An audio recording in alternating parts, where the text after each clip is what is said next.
Firewall technologies. क्योंकि हम firewall पढ़ रहे हैं तो हमें पता होना चाहिए कि फायरवॉल है क्या। तो बेसिकली फायरवॉल एक ब्रॉड टॉपिक है, ठीक है। शुरू में हम फायरवॉल इसको कहते थे कि जो ट्रस्टेड बाउंड्री में और अनट्रस्टेड बाउंड्री के दरमियान में हम रखते हैं उसको हम फायरवॉल कहते थे। लेकिन आजकल जो नेक्स्ट जनरेशन सारे फायरवॉल है वो इससे बहुत ज़्यादा चीज़ें प्रोवाइड करते हैं। तो ये डिफिनीशन बहुत ही लिमिटेड है उस डिवाइस के लिए, क्योंकि आजकल की फायरवॉल हम ट्रस्टेड और अनट्रस्टेड बाउंड्री के अलावा इसको हम इनसाइड में भी रख सकते हैं। डेटा सेंटर फायरवॉल होती है, एज फायरवॉल होती है जिसको पैरामीटर फायरवॉल कहते हैं। तो हम किसी भी लोकेशन में इसको रख सकते हैं प्रोटेक्शन के लिए भी और रिसोर्सेज तक रसाई के लिए। इसमें क्या अप्लाई करते हैं, पॉलिसीज अप्लाई करते हैं कि ये बंदा अलाउड है, ये नहीं है, ये ग्रुप अलाउड है, ये नहीं है। और फायरवॉल बहुत सारी चीज़ें और भी करते हैं। आजकल की जो नेक्स्ट जनरेशन फायरवॉल है उसमें आईपीएस, आईडीएस, एंटीवायरस सारी चीज़ें ऑल टुगेदर होते हैं। राउटिंग की कैपेबिलिटी, स्विचिंग की कैपेबिलिटी, सारी चीज़ें एक ही डिवाइस में हमें मिलते हैं। तो इस वजह से फायरवॉल आजकल जो है वो बहुत कुछ करते हैं, सिर्फ ये नहीं करते कि ये हमें प्रोटेक्शन प्रोवाइड करते हैं। एनीवे फायरवॉल जो होते हैं ये एक सिक्योरिटी डिवाइस होता है, अप्लायंस होता है, वर्चुअल भी हो सकता है, क्लाउड बेस भी हो सकता है, सॉफ्टवेयर बेस भी हो सकता है, हार्डवेयर भी हो सकता है, कम्बिनेशन ऑफ दीज भी हो सकता है, ठीक है, जो कि हमें प्रोटेक्शन प्रोवाइड करते हैं कंपनी को, ऑर्गेनाइजेशन को, अनऑथराइज एक्सेस जो होते हैं या बहुत सारी और चीज़ें भी करते हैं। इसमें हम पॉलिसी क्रिएट करते हैं और पर पॉलिसी ये चीज़ों को अलाउड एंड डिनाई करते हैं, या इसको एक्सेस देते हैं, ग्रांट करते हैं या रिजेक्ट करते हैं, ठीक है। तो बहुत सारी चीज़ें हैं। अब जिस तरह मैंने कहा ये फायरवॉल हार्डवेयर भी हो सकते हैं, अप्लायंसेस होते हैं जिसको हम रैक में इंस्टॉल करते हैं, सॉफ्टवेयर भी हो सकते हैं जिस तरह हमारी विंडो में भी फायरवॉल होते हैं, या दोनों हो सकते हैं, क्लाउड बेस हो सकते हैं, वर्चुअली भी हम इसको डिप्लॉय कर सकते हैं जो कि हम करेंगे, ठीक है। तो ये होते हैं। अब ये फायरवॉल बेसिकली 3 कैटेगरी में डिवाइड है जिसको हम जनरेशन कहते हैं। First generation firewall, second generation firewall और third generation firewall. First generation firewall जो थे उसको हम सिंपली पैकेट फिल्टर फायरवॉल कहते थे। सेकंड जनरेशन फायरवॉल जो थे वो थोड़े से बेहतर हो गए और एप्लीकेशन लेयर फायरवॉल बन गए। और आजकल जो है वो थर्ड जनरेशन फायरवॉल है जो स्टेटफुल फिल्टरिंग इंस्पेक्शन प्रोवाइड करते हैं, जो कि थोड़ी देर बाद हम करेंगे।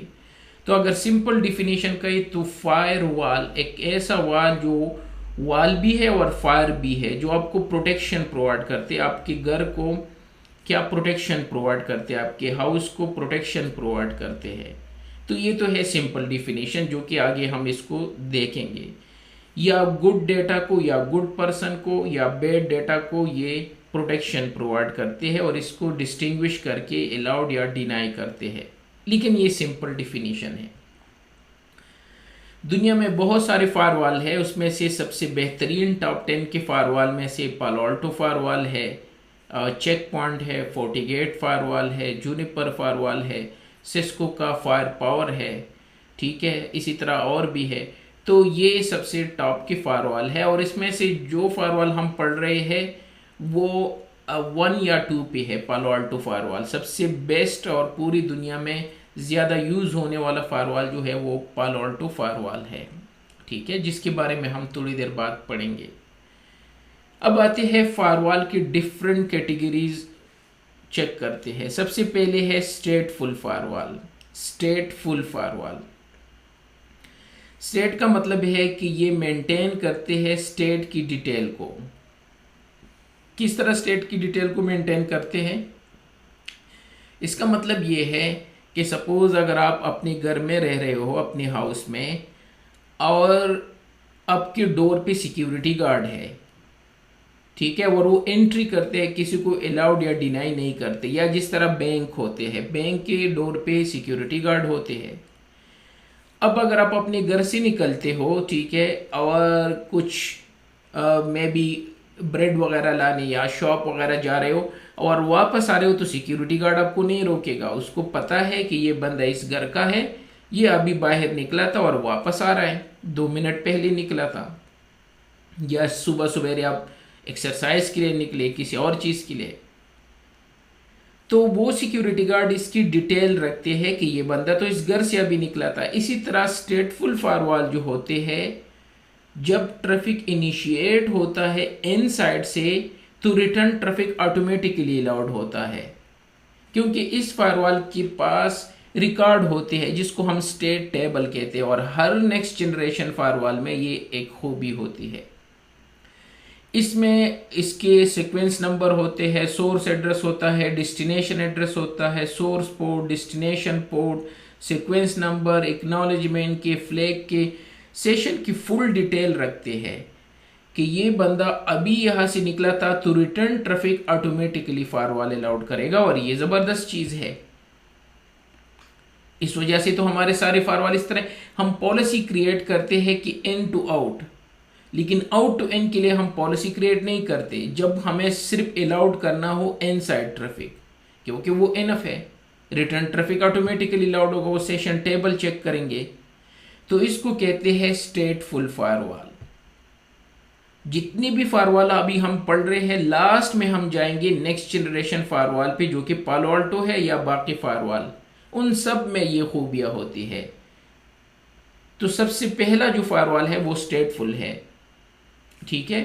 लेकिन अगर कोई बंदा डायरेक्ट आ रहा है आपके घर में या आपके बैंक में एंटर हो रहा है, तो सिक्योरिटी गार्ड उसको रोकेगा, तो वो पूछेगा नहीं अभी तो एक बंदा अंदर गया, वो कहेगा कि भाई वो इस घर का बंदा है, अभी सुबह निकला था एक्सरसाइज करने, वापस जा रहा है, लेकिन अब तो नहीं बंदे हो, परमिशन लेके आप इनसाइड जा सकते हो। तो जो ट्रैफिक डायरेक्टली आउटसाइड से इनिशिएट होगा उसको परमिशन चाहिए, अदरवाइज वो ड्रॉप होगा, और इसको कहते हैं हम स्टेटफुल फायरवॉल। सेशन हम आगे करेंगे कि सेशन की डिटेल किस तरह रखते हैं और ये किस तरह इनको चेक करते हैं कि जो रिटर्न ट्रैफिक आ रहा है ये उसी सेशन से रिलेटेड या किसी और से, वो आगे स्टोरी है। अब आते हैं सेकंड फायरवॉल जो है वो स्टेटलेस फायरवॉल है, जो रिकॉर्ड नहीं रखते। सपोज एक होटल है, होटल में तो रोज लोग आते जाते हैं, अब अगर एक बंदा निकल गया और वापस आ रहा है तो सिक्योरिटी गार्ड उसको रोकेगा, वो कहेगा कि भाई मुझे क्या पता, ये तो लाखों लोग रोज आते हैं, ये तो 5 स्टार होटल है, मुझे क्या पता कि अब इनसाइड का बंदा हो, मैं किस तरह रिमेंबर कर सकता हूँ। घर के केस में वो रिमेंबर कर रहा था, घर में कितने लोग होंगे, 5-10 लोग होंगे, सिक्योरिटी गार्ड को पता होता है। लेकिन अब 5 स्टार होटल के डोर पे अब इनसाइड से निकल गए, इवन आप निकल गए सुबह सवेरे एक्सरसाइज करने, जब वापस आ रहे हो सिक्योरिटी गार्ड दोबारा आपको रोकेगा, तो वो रिकॉर्ड नहीं रखती, सिक्योरिटी गार्ड के पास कोई रिकॉर्ड नहीं है। जब भी आप एंटर होगे तो उसके लिए अलग परमिशन चाहिए, और जब बाहर जा रहे हो उसके लिए अलग चाहिए। तो स्टेटलेस फायरवॉल भी इसी तरह है, इनको कोई परमिशन नहीं होता, न इनके पास रिकॉर्ड होता है कि कौन बाहर गया और कौन इनसाइड। दोनों केस में आपको 2 दफा परमिशन चाहिए, और इसको हम कहते हैं स्टेटलेस फायरवॉल, जिसके पास कोई स्टेट की रिकॉर्ड नहीं है, कोई रजिस्टर नहीं है जहां ये एंट्री कर सके। और जो हमारे टिपिकल ACLs होते हैं वो इसका एग्जाम्पल है। अगर आप ACL इनसाइड से आउटसाइड अलाउड कर रहे हो ना, तो आउटसाइड टू इनसाइड भी आपको एक ACL क्रिएट करना होगा, अदरवाइज इस साइड से तो ट्रैफिक जाएगा लेकिन रिटर्न अलाउड नहीं होगा, क्योंकि वो स्टेटफुल फायरवॉल होते हैं, स्टेटलेस में ये नहीं होता। अब आते हैं थर्ड नंबर फायरवॉल पे, पैकेट फिल्टर फायरवॉल। तो जो हमारे टिपिकल फायरवॉल होते हैं या राउटर में जब हम ACL कॉन्फ़िगर करते हैं, name ACL, extended ACL, standard ACL, dynamic ACL, vehicles, ये सारी ACL जो है जब हम ये कॉन्फ़िगर करते हैं, एक राउटर से एक फायरवॉल बनाते हैं, या पुराने ज़माने में जो फायरवॉल थे वो कहलाते थे पैकेट फिल्टर फायरवॉल। इसमें मसला ये था कि ये पैकेट को फिल्टर करते थे सोर्स एड्रेस पे और डेस्टिनेशन एड्रेस पे, तो 2 मिनट में आप अपनी आईपी को स्पूफ कर सकते हो। स्पूफ मीन्स डिस्गाइज कर सकते हो अपनी आइडेंटिटी। सपोज अगर मैं सेम के ऑफिस में जा रहा हूं और इसकी आईडी शो करके एंटर हो जाओ, तो ये स्पूफिंग कहलाता है कि आप किसी को रिप्रेजेंट कि नहीं मैं तो कोई और हूं और असल में आप कोई और हो। तो इसी तरह packet filter firewall source address पे और डेस्टिनेशन पे पैकेट को चेक कर देते। तो अगर कोई अपनी सोर्स एड्रेस चेंज करे तो पता ही नहीं चलेगा और वो एंटर हो जाएगा। तो एक ऐसा फायरवॉल है कि आईपी चेंज करके कोई भी अंदर जा सकता है। तो ये कहलाते थे पैकेट फिल्टर फायरवॉल, जो कि पुराने जमाने में थे। इसके बाद एक और टाइप है फायरवॉल का, प्रॉक्सी फायरवॉल।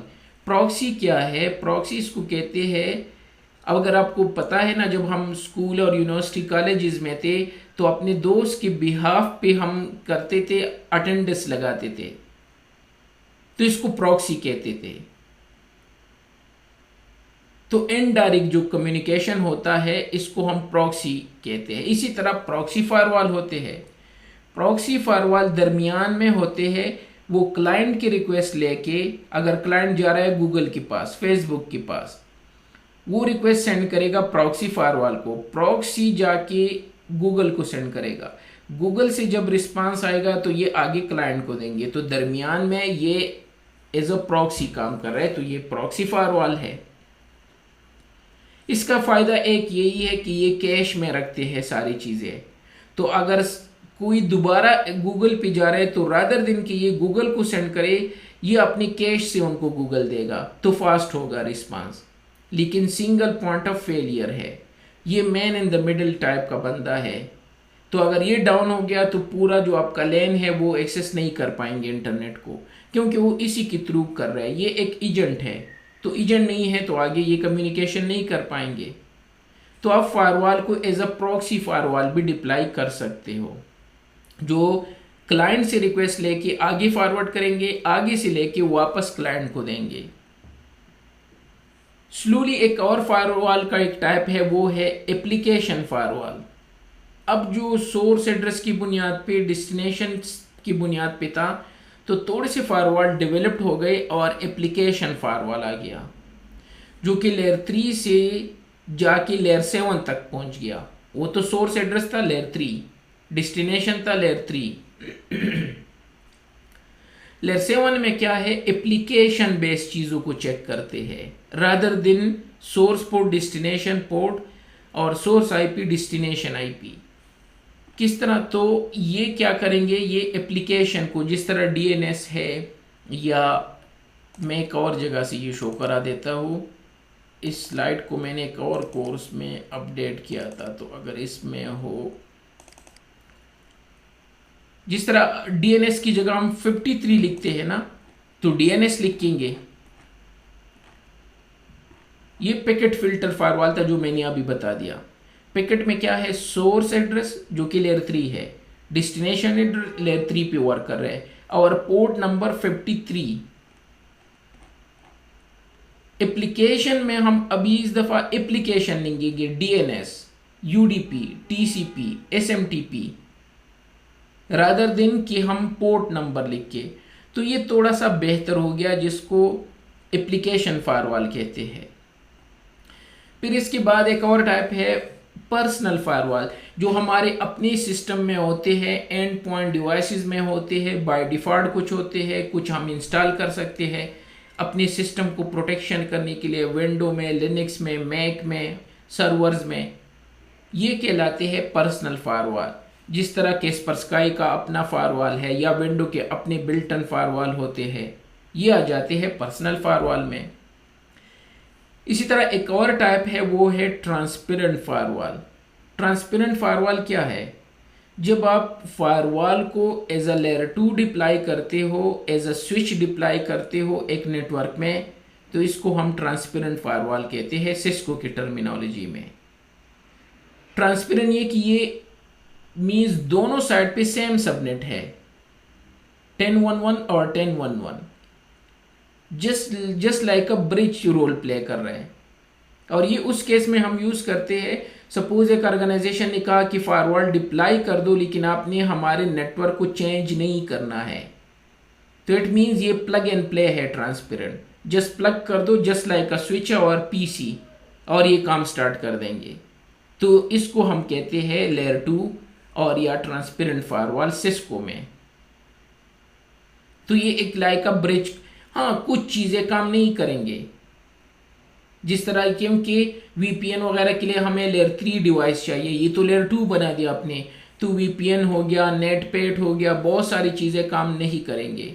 दूसरा यूज केस इसका ये है, जो ट्रांसपेरेंट फायरवॉल सिस्को में होते हैं, जो एमपीएलएस की इसमें नहीं होता, सिस्को ऐसे फायरवॉल में एमपीएलएस की कैपेबिलिटी नहीं है, तो फिर हम फायरवॉल को ट्रांसपेरेंट में डिप्लॉय करते हैं और एमपीएलएस राउटर में कॉन्फ़िगर करते हैं। तो फायरवॉल अपना काम करेगा और एमपीएलएस हम उस पर कॉन्फ़िगर कर लेते हैं। ये दो यूज केसेस वैसे जनरली बता दिए, इसके अलावा कुछ भी हो सकता है। अब इसका जो अल्टरनेटिव है पालो अल्टो फायरवॉल में, उसको हम कहते हैं वर्चुअल वायर फायरवॉल या वी वायर फायरवॉल। ये भी ब्रिज की तरह रोल प्ले करते हैं और दो सेम सबनेट को ज्वाइन करने का काम करते हैं। इसको हम वी वायर फायरवॉल कहते हैं, जो कि आगे इसका हम लैब करेंगे कोर्स में। तो नेट पेड काम करेगा, डिक्रिप्शन काम करेगा, बहुत सारी कुछ चीज़ें जो है वो काम नहीं करेंगे, लेकिन अगर आप इसको इस मोड में डिप्लॉय कर लेते हो तो इस टाइप का फायरवॉल भी होता है, जिसको हम वी वायर या वर्चुअल वायर फायरवॉल कहते हैं। इसके अलावा ट्रेडिशनल नेटवर्क फायरवॉल जो पुराने ज़माने में थे, जो नेटवर्क और ट्रांसपोर्ट लेयर पे काम करते थे ओएसआई मॉडल में, तो नेटवर्क कौन सा लेयर है, लेयर 3 है, और ट्रांसपोर्ट लेयर 4। तो जो सिर्फ सोर्स एड्रेस डिस्टिनेशन एड्रेस जो कि लेयर 3 बन गया, और पोर्ट जो है वो ट्रांसपोर्ट पोर्ट की लेयर है 53, 25 ये, तो इसको तो कोई भी स्पूफ कर सकता है, कोई भी एंटर करके डिस्गाइज करके नेटवर्क में एंटर हो सकते हैं। सपोज अगर मैंने अलाउड किया है 10.1.1.1 को, तो मैं अपनी आईपी चेंज करके 10.1.1 रख दूंगा और मैं अलाउड हो जाऊंगा। तो ये कौन सी बड़ी बात है, ये तो इट मींस ट्रेडिशनल फायरवॉल आजकल में कुछ भी नहीं है, इसको 2 सेकंड में आप बाईपास कर सकते हो।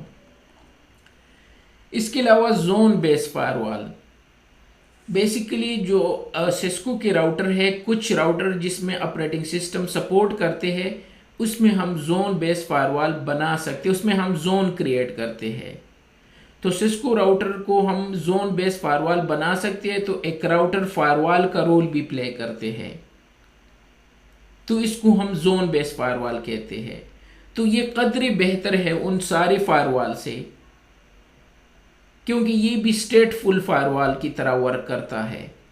और स्टेटफुल तो बेहतर है कि जो स्टेट की रिकॉर्ड रखते हैं, तो जो बाहर गया वो रिटर्न ट्रैफिक उसका अलाउड होगा। तो ये होता है जोन बेस्ड फायरवॉल। इसके बाद है क्लाउड बेस्ड फायरवॉल। जिस तरह सब कुछ क्लाउड पे मूव हो रहा है, एप्लीकेशन एज अ सर्विसेज है, इंफ्रास्ट्रक्चर एज अ सर्विसेज है, बहुत सारे एज अ सर्विसेज है जहाँ से हम क्लाउड में बाय कर सकते हैं, अमेजोन से और बाकी जितनी भी है। तो इसी तरह वहाँ फायरवॉल भी चाहिए, firewall as a services, security as a services. तो अगर सब कुछ क्लाउड पे जाएगा तो क्लाउड फायरवॉल भी फिर होगा, इसको हम क्लाउड बेस्ड फायरवॉल कहते हैं। और एक और है वर्चुअल फायरवॉल, जो कि हम उसी पे काम करेंगे। और यह ऑर्गेनाइजेशन में बहुत सारे फायरवॉल हम वर्चुअली भी डिप्लॉय करते हैं रादर देन फिजिकल अप्लायंस। तो वर्चुअल फायरवॉल में हम करते क्या है, एक वर्चुअल, अब वीएमवेयर में वीएमवेयर एक्सएसआई या बाकी जितनी भी वर्चुअलाइजेशन एनवायरनमेंट है, अब उसमें इसको डिप्लॉय कर सकते हो। वही काम करेगा जो एज अप्लायंस काम करता है, लेकिन ये सिर्फ वर्चुअली होगा रादर देन कि अप्लायंस उसको बेच के और फिर डिप्लॉय कर दो। तो ये भी पॉसिबल है, ये भी एक फायरवॉल है। Last but not the least वो है यूटीएम। यूटीएम का मतलब है unified thread management. Unified thread management basically ये भी एक फायरवॉल का एक टाइप है, लेकिन इसमें सारी चीजें अवेलेबल है। जो कि एक नेक्स्ट जनरेशन फायरवॉल में भी होते हैं, जिस तरह packet filtering, yes, proxy, IDs, IPS, protection against malware, application control, या इसमें बहुत सारी चीजें जिस तरह antivirus, anti spam, content filtering, web filtering. तो ये सारी चीजें तो नेक्स्ट जनरेशन में भी होते हैं। इसमें सारी कैपेबिलिटी होते हैं जो कि नेक्स्ट जनरेशन में होते हैं, लेकिन ये नेक्स्ट जनरेशन फायरवॉल कंसिडर नहीं होता। और ये नॉर्मली आपको इंटरव्यू में क्वेश्चन करते हैं कि यूटीएम में और नेक्स्ट जनरेशन फायरवॉल में क्या डिफरेंस है, जबकि दोनों में सारी चीजें अवेलेबल है, ए टू जेड सारी चीजें इक्वल है।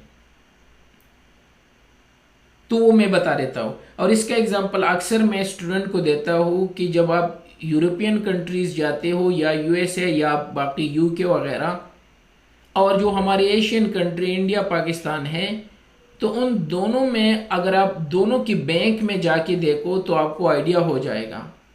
अगर आप एशिया की किसी भी बैंक में जाते हो, स्पेशली मैं पाकिस्तान का एग्जांपल दूंगा क्योंकि मैंने दोनों जगहों पे टाइम गुजारा है, तो अगर आप पाकिस्तान की किसी बैंक में जाते हो कि मुझे अकाउंट ओपन करना है, तो वो कह रहे कि आइडेंटिटी ले आओ, राशन कार्ड ले आओ, अपना पासपोर्ट ले आओ, एक ऑथोराइज पर्सन 17 ग्रेड का सिग्नेचर ले आओ, डॉक्यूमेंट अटेस्ट कर दो, इसकी फोटोकॉपी खुद बना के ले आओ, हमारे पास कुछ फैसिलिटीज़ नहीं है।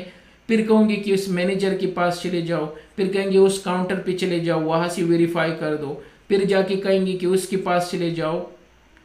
तो सो ऑन, जब आप बैंक अकाउंट ओपन करोगे तो आपको 2 to 3 डेज लगेंगे सिग्नेचर करने के लिए, डॉक्यूमेंट करने के लिए।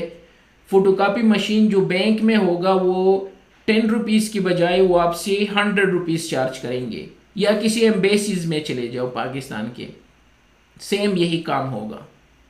जो बाहर 2 रुपीज़ का वो है वो आपसे 10 चार्ज करेंगे, एंड सो ऑन। वो होता है यूटीएम।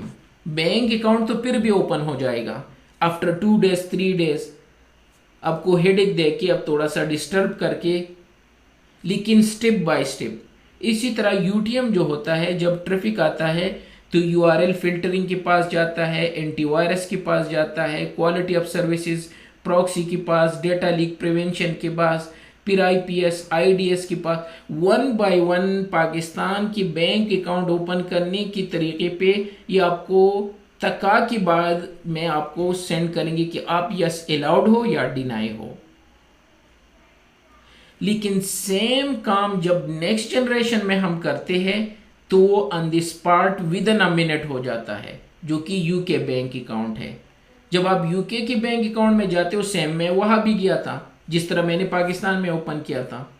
उन्हें कहा यहाँ पे बैठ जाओ, एक गोरी लड़की से आ जाए कि कह रही एक्सक्यूज मी, आप यहाँ पे बैठ के डॉक्यूमेंट्स आपसे लेके खुद फोटोस्टेट कर लेते हैं, खुद सब कुछ आप अपना ही फोटोस्टेट यूज करते हैं, फोटोस्टेट मशीन। 2 मिनट में आपके पास डॉक्यूमेंट लाके कि यहाँ साइन कर दो, यहाँ कर दो, यहाँ कर दो, ये है कंडीशन, ये है, सिग्नेचर करके, और 2 मिनट में आपके पास कार्ड और क्रेडिट कार्ड, डेबिट कार्ड और ये सारी चीजें लाके दे देंगे कि ये लो, बात खत्म। तो काम तो ये भी कर दिया। तो नेक्स्ट जनरेशन फायरवॉल ये सारे काम विद इन अ मिनट करते हैं। जो ये 1 आवर में करते हैं वो विद इन अ मिनट करते हैं, और ऑल टुगेदर वंस करते हैं, ना कि आपको डिस्टर्ब कर सके 1 बाय 1 स्लोली। तो ये होता है ह्यूज डिफरेंस यूटीएम में और नेक्स्ट जनरेशन फायरवॉल में। अब जितनी भी हमारे पालो अल्टो फायरवॉल है, फोर्टीगेट फायरवॉल है, फायर पावर है, सिस्को एसए फायरवॉल है या चेक पॉइंट है, ये सारे कहलाते हैं next generation firewall. Next generation firewall में 3 चीजें इनको डिस्टिंग्विश करते हैं, जितनी भी फायरवॉल अभी तक हम पढ़ चुके इन सब से। और वो है सबसे पहले ऐप आईडी, कंटेंट आईडी और यूजर आईडी। ये 3 चीजें इनको डिस्टिंग्विश करते हैं जितनी भी फायरवॉल हम पढ़ चुके। अच्छा याद रखना, जितनी भी फायरवॉल हम पढ़ चुके वो सारी फैसिलिटीज अवेलेबल होते हैं नेक्स्ट जनरेशन फायरवॉल में, लेकिन 3 चीजें जो इसको डिस्टिंग्विश करते हैं। ऐप आईडी मीन्स ये बाई एप्लीकेशन चीज़ों को चेक करते हैं, ना कि पोर्ट नंबर पे, क्योंकि पोर्ट तो कोई भी हॉप कर सकता है। अब काली लिनक्स में 2 मिनट में अपनी हॉप को चेंज कर सकती हो, पोर्ट हॉपिंग अटैक कहते हैं। दूसरे नंबर पे है यूजर आईडी। ऊपर हम जितने फायरवॉल पढ़ चुके आपको पता है, बाय सोर्स आईपी और बाय डेस्टिनेशन आईपी हम अलाउड डिनाई कर रहे थे। तो मैंने कहा कोई भी अपने आईपी चेंज कर सकते हैं, लेकिन यह जो है नेक्स्ट जनरेशन में बाय यूजर चेक करेंगे, ना कि सोर्स आईपी और डेस्टिनेशन आईपी। तो 2 डिस्टिंग्विश। और थर्ड नंबर पे है कंटेंट आईडी। कंटेंट ये है कि ये चेक करेंगे A to Z एक्टिविटीज आपके, जो यहाँ पे मेंशन है, quality of services, antivirus, anti spyware, content filtering, web filtering, URL filtering, ये सारे एप्लीकेशन फिल्टर, ये सारे कहलाते हैं कंटेंट फिल्टर। ये आपको प्रोवाइड करते हैं एक्स्ट्रा फैसिलिटीज, IPS IDS की फैसिलिटीज भी प्रोवाइड करते हैं। और ये सारे काम जो है ये ऑल इन वंस करते हैं। तो जितने भी फायरवॉल हम पढ़ चुके वो फैसिलिटी तब भी इसमें अवेलेबल है। यहाँ सोर्स आईपी और डेस्टिनेशन आईपी की बुनियाद पे भी कर सकते हो, यस इसमें अवेलेबल है। सोर्स पोर्ट और डेस्टिनेशन पोर्ट की बुनियाद पे कर सकते हैं, यस कर सकते हैं। लेकिन इसकी अपनी खूबी है वो 3 चीजें, और वो भी एट वंस। एक और खूबी जो नेक्स्ट जनरेशन फायरवॉल में, वो डीप पैकेट इंस्पेक्शन है। डीप पैकेट इंस्पेक्शन में नॉर्मल स्टूडेंट को एग्जांपल देता हूँ, डीएनए टेस्ट जो होते हैं। डीएनए टेस्ट में आप किसी को फाइंड आउट कर सकते हो और वो 100% एक्यूरेट होता है और उससे बेहतरीन कोई टेस्ट नहीं है। लेकिन ये फायरवॉल जो है ऊपर जितने हम पढ़ चुके वो ज़्यादा से ज़्यादा एक्सरे कर लेते हैं या सीटी स्कैन करके देंगे कि ये आपका रिजल्ट है, जो कि गलत हो सकते हैं। कुछ एक्सरे आपको फुल शो नहीं करते कि आपके सपोज आपने अपने हेड में आपका दर्द आ रहा है और आपने एक्सरे कर दिया तो शायद वो सारी चीज़ें विजिबल ना हो। अगर आप सीटी स्कैन कर लेते हो तो थोड़े बहुत ज़्यादा और विजिबल होंगे, क्लोज होंगे। लेकिन आप जब डीएनए टेस्ट करा देते हो तो उसमें तो A to Z आपके ख़ानदान की डिटेल, आपकी जो चीज़ें आपको वरासत में मिले वो सारी डिटेल मिल जाते हैं। तो इस वजह से मैं डीप पैकेट इंस्पेक्शन का एग्जांपल देता हूँ कि ये डीएनए टेस्ट है, जो कि नेक्स्ट जनरेशन फायरवॉल में ये कैपेबिलिटी है। जो इसकी डीप पैकेट इंस्पेक्शन और बाकी चीज़ें तो मैंने बता दी, और जितनी सारी खूबियाँ हम पढ़ चुके हैं सारे फायरवॉल में वो इसी में भी है। लास्ट में फायरवॉल से रिलेटेड कि यहाँ इनको डिप्लाई कहाँ करना है, ये सेकंड क्वेश्चन होता है इंटरव्यू में कि फायरवॉल कहाँ पे हम डिप्लाई करते हैं। तो अब उनको कह सकते हो कि फायरवॉल के लिए कोई ख़ास जगह नहीं है। आजकल के एनवायरनमेंट में हम इसको बाउंड्री पे डिप्लाई कर सकते हैं, एक्सटर्नली, इंटरनली, डेटा सेंटर में, एज में, पैरामीटर में, कहीं पे भी जहाँ इनकी रिक्वायरमेंट है। क्योंकि अब अटैक जो है वो बाहर से नहीं है, इनसाइड से भी है। और फायरवॉल आजकल जो है वो तो रिसोर्सेज को प्रोटेक्ट करते हैं, जो पॉलिसीज होते हैं उसके लिए भी बेहतरीन सोल्यूशन है। तो अगर मेरा अपना डेटा सेंटर है और मैं आईटी डिपार्टमेंट को अलाउड करना चाहता हूँ, एचआर को नहीं, तो मुझे फायरवॉल चाहिए। रिसोर्सेज को चेक करना चाहता हूँ, एंटीवायरस को, इन सारी चीज़ों को अगेन मुझे फायरवॉल चाहिए। तो इनको हम कहीं पे भी डिप्लाई कर सकते हैं एज पर कंपनी रिक्वायरमेंट के। तो इसके लिए कुछ खास जगह नहीं है कि कहाँ पे डिप्लाई करना है, वो कहीं पे भी डिप्लाई कर सकते हो। जो 2 फेमस जगह है जहाँ पे हम फायरवॉल को डिप्लाई करते हैं वो है पैरामीटर फायरवॉल, जिसको हम एच फायरवॉल कहते हैं, जो बाहर से कनेक्टेड होता है या इंटरनेट से या वैन से या आपकी दूसरी ब्रांच से। और सेकंड डेटा सेंटर फायरवॉल, जो कि आपके डेटा सेंटर में डिप्लाई होते हैं। तो ये थे फायरवॉल की कुछ डिफिनीशन।